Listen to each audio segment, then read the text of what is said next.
So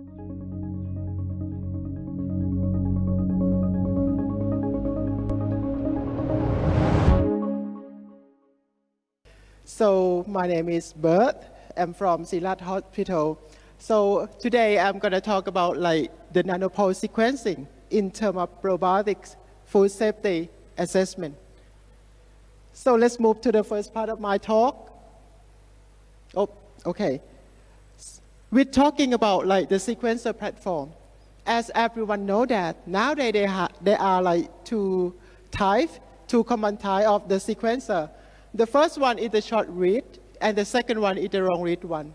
For the short read one, for example, Illumina, it can produce the short read sequence in length approximately 100 to TLS base pair. However, the long read sequencing technology is produce the longer read in length, more than 1,000 base pair. Nowadays, they are the two big companies that play a role in the long read sequencing technology. The first one is the PacBio, and the second one is the Nanopore, Oxford Nanopore technology. So that size really matter. I would say that it's yes in terms of microbial identification. For example, if you have two species of the bacteria in your sample, the first one is Salmonella, and the second one is the E. coli. If you use the short read one to map back to the database, you can see that the shorter one can be mapped to either Salmonella or E. coli, but you don't know which one is correct. However, if you use the big picture or longer sequence, you might understand that this is from E. coli, but not Salmonella. So from this result indicating that the long read sequencing technology will give you or provide you more precise in terms of microbial identification.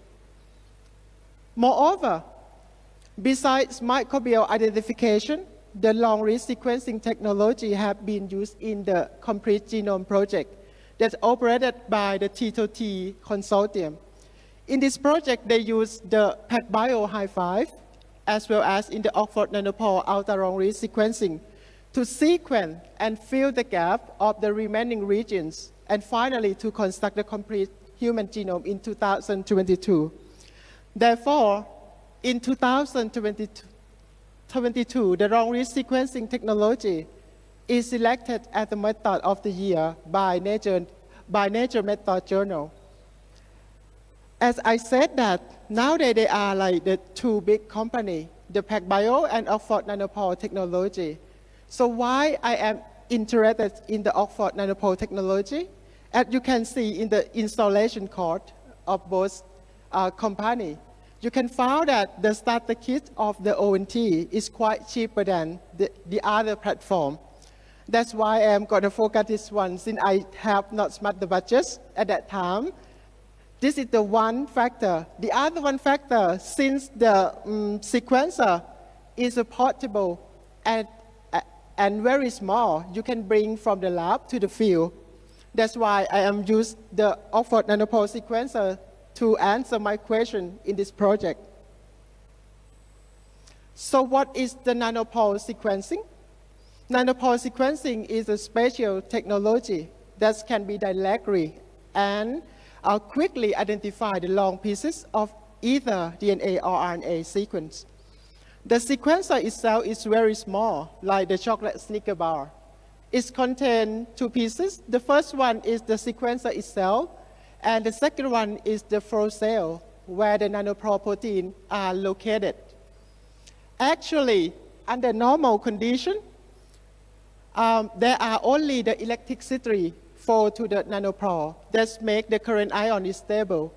However, if you have some molecule, for example, the nucleotide molecule pass to the pore, it might disrupt the current ion and produce the unique pattern of each molecule of the nucleotide, like ATCG, like that.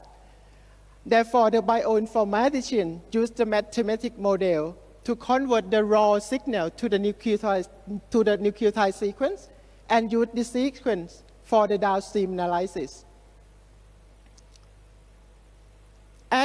I said that before you sequencing, you need to attach your either DNA or RNA with the one protein. The protein that's called the motor enzyme, specifically enzyme helicase. Actually, helicase enzyme unwind the double-strand DNA to single-strand DNA and allow them to the pore. Moreover, it controls speed when they pass to the pore. Since the nanopore sequencer have the multiple nanopore sensor array in one device, that means you can sequence your nucleotide sequence in parallel. And after you finish your run, you will got the high throughput at output. So the one advantage of the nanopore sequencing is real-time base calling. What is the base calling? Base calling is a process that they use the mathematical model to change the current ion to the nucleotide sequence. The Oxford Nanopore technology developed some software that's called the Minon program to operate everything, starting from start sequencing to the base calling. After you press the start, the base calling also begins. This is the real-time base calling. For the raw signal, they will give you in the POT5 file. And the nucleotide sequence will give you at the FASTQ file in the real time. Actually, the nanopore sequencing technology can be used in several areas. For example, like medical, as well as in the food safety assessment. For the food safety assessment, they are covered in several techniques. For example, like the microbial whole genome sequencing. And the second one is target sequencing or microbiome. And the last one is metagenome sequencing. For the microbial whole genome sequencing, you need to grow them or isolate them in the lab first before proceed to the sequencing. This is the drawback of this technique. As well as in the target sequencing, that means you have to know your targets first to amplify by using the PCR. And then you use the amplicon to see who are there in your sample. For the last one, the metagenome technique. The metagenome technique, this is the technique that you can sequence everything in your sample without isolation, cultivation, or doing the PCR. I myself interested in food safety assessment, especially the probiotics product that everyone used to eat or familiar with. However, the one problem of the probiotics around the world is misidentification and mislabeling of the product due to the low resolution that they use to validate the product. For example, they use like the biochemical test or traditional sequencing. As well as in Thailand, the one factor is non-updated regulation. For example, in Thailand, they use the list of approved probiotics since 2011. That's why it leads to misidentification and mislabeling when we ask to the Thai FDA to approve our products. For the nanopore sequencing technology can be used in the food safety assessment.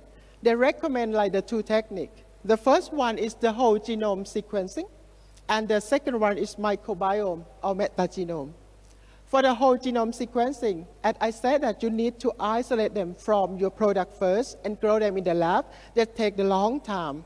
However, this is the high resolution technique that that you will give like insights in your data of the interacted microbe by looking at the, for example, like the AMR genes or toxin genes in the genome. However, there are like some alternative method that's called microbiome and metagenome that we don't need to grow them in the lab. We just amplify them or sequence them directly from your sample and get the result. What is the microbiome? I think some people might confuse about like the word microbiome and metagenome. Microbiome is the targeted sequencing. That means you have to know your target first. For the bacterial identification, actually they use like the 16S RNA genes to identify or classify the bacteria in the sample. And I said that there are like two sequencer platforms. If you use the short read one, you will got like the partial sequence of the 16S that might tell you at the genus level. However, if you use the long read sequencing technology, we will get like the whole sequences of the full-length 16S RNA that might provide you at the high resolution at the species or strain level. And the other one, metagenome. What is the metagenome? Metagenome is a technique that you sequence everything in your sample without PCR. You just extract your DNA and then sequence it. Okay? For the metagenome data, after you get your data, you will know who is there in your sample. Moreover, they will tell you more than that. They will tell you what can they do by looking at the metabolic profile or some gene that you're interested in. Moreover, you can use the bioinformatics tool to recover your genome from the metagenome without isolating. And after you got like your genome, you can look this interested gene inside the genome as well. So, what are probiotics? I know everyone knows about this word. I just give a bit in the definition of this. Probiotics are the combination of the live beneficial bacteria and our yeast that confer a health benefits to the host. Actually, there are several species that's classified to the probiotics. The well-known one is the lactobacillus and bifidobacterium that everyone hears about this. However, there are several yeast species. For example, Saccharomyces cerevisiae and Saccharomyces boulardii, that they have been applied in the food or feed at probiotic supplements. For the probiotic, actually they're widely used in several kinds in industry. For example, in the food and beverage, as well as in the dietary supplements. Moreover, they can apply in the animal feed probiotic as well. From the 10 years of the US probiotics market, you can see that the trend of the use of probiotic will continuously increase, as well as in Thailand. Does everyone see about this? This is the advertisement of the probiotics in the social media. Every year, they propose that which probiotic brand is the best one. When we look at the advertisement, we just question how about the probiotics are in the product. This is the real one or not. Actually, the probiotics in Thailand have been widely used for the human supplement as well as in the animal feed probiotics. When we look at the animal feed, more than 50% that they use for the pet and pig farm. Therefore, if the probiotic that's available in Thailand is not regulated, this might affect to the human by cross-contamination of the pathogen, as well as the contributing of the AMR genes, which make antibiotics less effective when we admit to the hospital. That's why I try to use the Nanopore sequencing technology to validate the probiotics product. Actually, for the probiotic QC, they use like the conventional method. After you got your sample, you have to isolate them on the agar plate first and then purify them to the single colony. And after that, you need to extract your DNA and use the traditional sequencing. That takes a long time to get the result. However, for the nanopore sequencing, you just extract your DNA from the sample directly without growing the bacteria in the lab. And with the real-time based calling, after you sequence for the 2 hours, you will get like the nucleotide sequence and use the bioinformatics tool to see who are there in your sample. That takes around 1 to 4 days. That's why with the real-time analysis and no need to isolate or culture and fast turnaround time. That's why in this project, I tried to use Nanopore sequencer to answer my question, In this project, I starting with the animal probiotics product. We collect the sample that's available in the markets. It contains like the two products, the product A in the liquid form that's used for the pig farm, and the product B in the solid form that's used for the chicken farm. When we look at the product, at the label of the product, for the product A that's made in Thailand, they contain like the 6 bacteria that belong to 4 species of lactobacillus and 2 species of the bacillus species. For the product B, they combine like 2 bacteria and 1 yeast Saccharomyces. And after that, after I got my sample, I extract the DNA and finally got the metagenomics data. In this project, I use both techniques to answer my question. The first one is the microbiome. Microbiome or target sequencing. In this project, I used the 16S RNA as a target. And after I got the 16S amplicon, and then we go to sequencer using the Nanopore sequencer, Mark 1C. For the metagenomics data, we just sequence directly from the metagenomics DNA. And this is the pipeline that we use to analyze the microbiome. For the microbiome, after I got like the 16S sequence, I used like 2 databases to reconfirm them. The first one that we use is the nanoclass, and the second one that we use is the Kaen 2, as well as in the metagenomics data. After I got the metagenomics data, I look who are there by mapping to the Kaen 2. And after that, I use the technique that called metagenome assembly genome, or MAX, to recover the genome from the metagenomic data. And finally, I got like several bins. What is the bin? Bin represents the genome of each species in the sample. And after that, we map the several bins to the genome database, GTDBTK, and finally look at the food safety assessment by look at the AMR genes.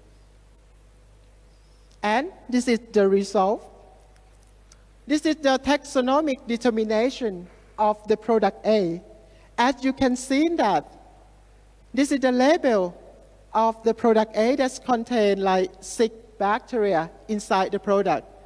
This table represents the relative abundance in percentage of each species after we detect using the sequencer.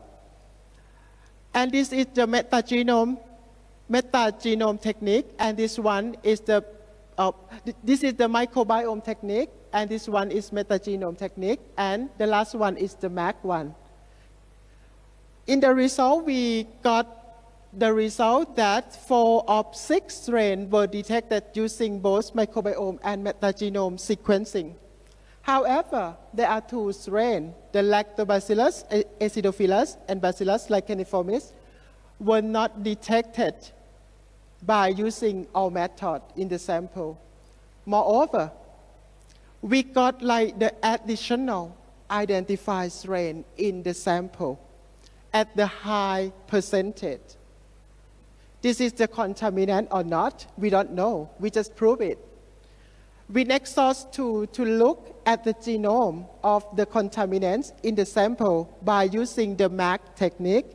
And finally, we got like the total in the 6 MAC. 2 of them belong to the label strain. However, the 4 of them belong to the contaminant. That's indicating that this bacteria truly presents in the sample. Since when you look at the genome, they show like the high percentage of the gene completeness, as well as in the average nucleotide identity. Let's make sure that the genome is quite high quality. And the other one, there are no plasmids found from the metagenomics data. So we look after in the AMR gene. In the AMR gene, we found like 2 cases. In the tetracycline and chloramphenicol genes were found in the product A. And this result confirmed by, we look at the MAC of the Bacillus thuringiensis. This is a contaminant strain. We found both of genes integrated in the genome of this one. And the other one, this is the taxonomic determination of the product B. From the product B, they combine like 2 bacteria and 1 yeast, Saccharomyces cerevisiae, in their product. And after we use 16S or microbiome sequencing, we found that only 2 that's found in the sample. Yes, of course, because of the yeast is eukaryotic cell, they use like the other marker, for example, like ITS or 18S for identification. This is the limitation when you use the microbiome technique. You might know your target first, as I said. However, when we use the metagenome sequencing, we found all of them in the sample. Moreover, we found additional contaminant as well in the product B. And then we look at the genome. We found that finally we got like the 5 SMAC of the bacterial species in the product B. 2 of them belong to the label strain in the product. However, the T of them is contaminant. And we found several AMR genes in the product B that belong to the class of the quinone, chloramphenicol, as well as aminoglycoside. This result confirmed by presence of those genes in the max genome that we recover. So, in summary, this result, we propose the useful workflow for ensuring the safety and quality of the commercial probiotic feed supplement using the only long-read nanopore. And these results were published in scientific report and presented at the Nanopore community meeting last year, Singapore. And we got like the poster was in highly commended. In the end, the result of this study, we tried to write down the white paper and ask the Thai FDA by collaborating with the 2 institutes that's involved in probiotics validation. The first one is the Biotech NADA, and the second one is the TISTA, to write down the white paper and ask the Thai FDA to update the regulation, as well as to encourage them to use the new technology for probiotics validation in the future. And this is the letter that they respond me. My next question is, how about the human probiotic supplement? This project is going on, and I hope to see the results soon as well. And I will tell you later after I got the result. So last but not least, I would like to thank the PMU. I would like to thank the Thailand Science Research and Innovation, as well as Mahidol University, as well as in Sirat Ronglit Lab, for supporting or funding for doing my research. Thank you very much.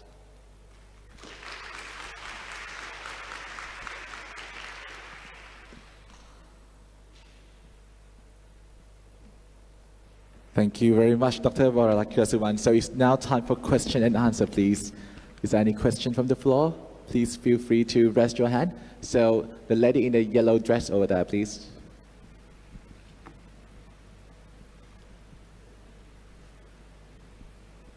Hello. Thank you for the interesting talk today. So I'm quite interested in, the direct sequencing. Like, it's not that tough to sequence like the DNA in the probiotics DNA in the food, but when it comes to the clinical sample, I think it's a little bit more difficult according to the concentration of the DNA in the clinical sample is not as much as in the food. So do you think is it work to use the nanopore sequencing to identify the pathogen or the bacteria in the clinical sample? For example, in the blood sample, is that work to direct sequence from blood sample? Thank you. Thank you for your question. Yes, of course. We done with the nanopore sequencing from several clinical samples that's from Silat Hospital. For example, like the cell that infected with the small bacteria inside, the doctor will give my sample to the lab, and then we extract the DNA, the total genomic DNA, and then we sequence. The first thing that you need to think, after you got your sample, you have to do the gram strain first to see they are inside or not. If you see the colony that's a lot, that means you can directly sequence from the Nanopore sequencer. However, if they are a little bit, we have the another option that's called adaptive sampling with the Nanopore sequencer, that you can use this option to deplete. For the adaptive sampling, that means the process that you sequence directly from your DNA sample, but you have to attach the FASTA file of the human genome to the software when doing the run. When you're starting the run, after the DNA molecule pass to the pore, they will detect what is the sequence. If they match to the human genome, they will reject it. And if the sequence is not the human, they will allow them to sequence. And finally, you will get like the target organism that you want to know. Thank you very much. So can I ask for the other question? Continuing, yeah. Because we sequence the whole sample, so it would like have many kind of DNA. So how can we know that is a true pathogen or is a contamination? Oops, so sorry, what? Like when we sequence like the whole blood sample, for example, there is many kind of, for example, bacterial part or DNA pathogen and DNA of the contaminant. So how can we like distinguish those two type of DNA, like to distinguish the bacterial DNA and the contaminated DNA? It depends on the sample, but if you got like the contaminant DNA, you can use like the normal one as a control, and after that, after you got your result, you can subtract the normal flora of the DNA from the contaminant. That's all my questions. Thank you. All right, thank you very much. So is there any other question from the floor? We still have some few minutes. Thank you for your amazing presentation. Have you recovered complete genome using the Oxford Nano sequencing alone from the probiotic sample? Yes, we got like the complete genome. Okay, and then I was wondering that in a commercial human probiotics, we usually go down to specific strain.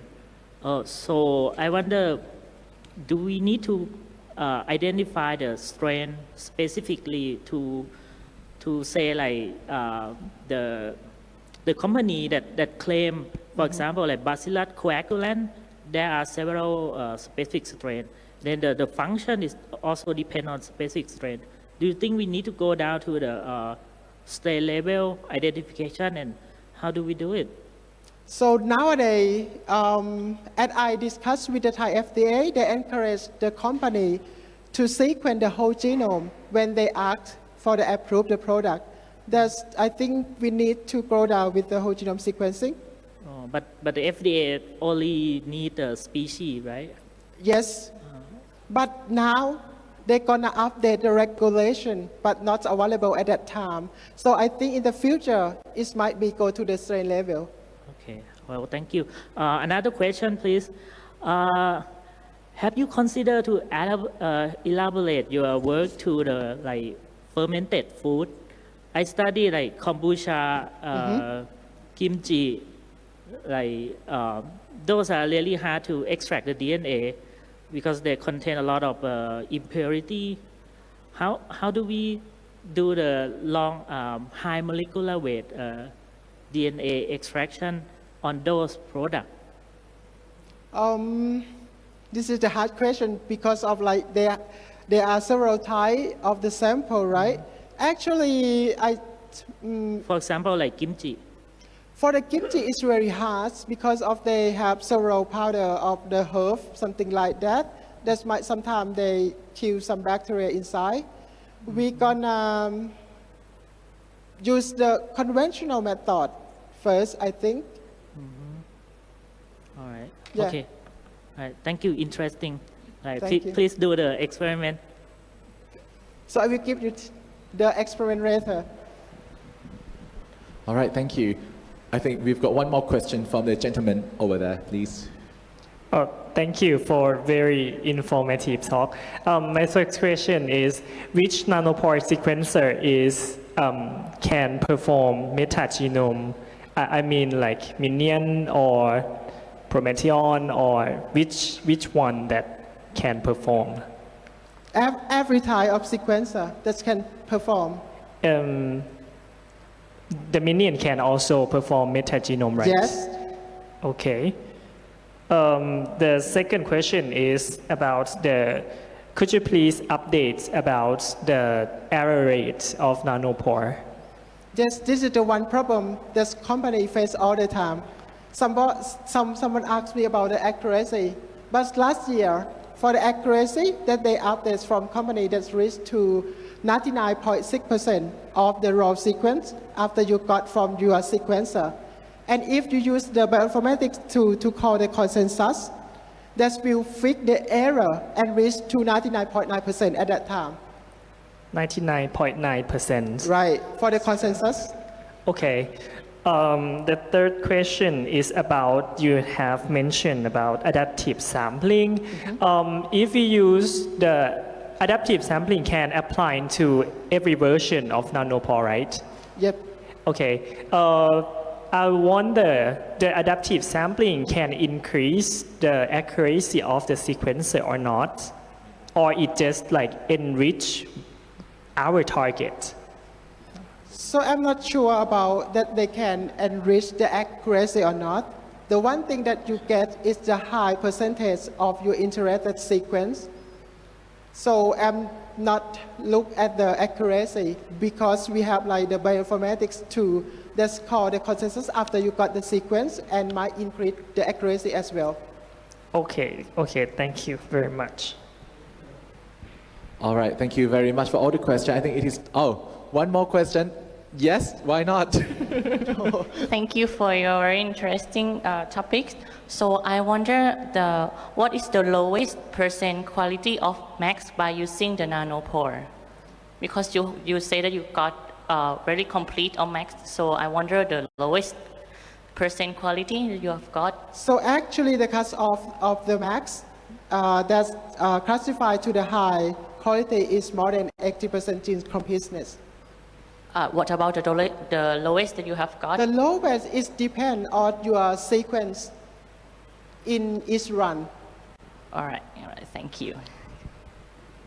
All right, then it is time. So thank you very much, Dr. Worarat Kruasuwan, for your Thank you very wonderful much. talk.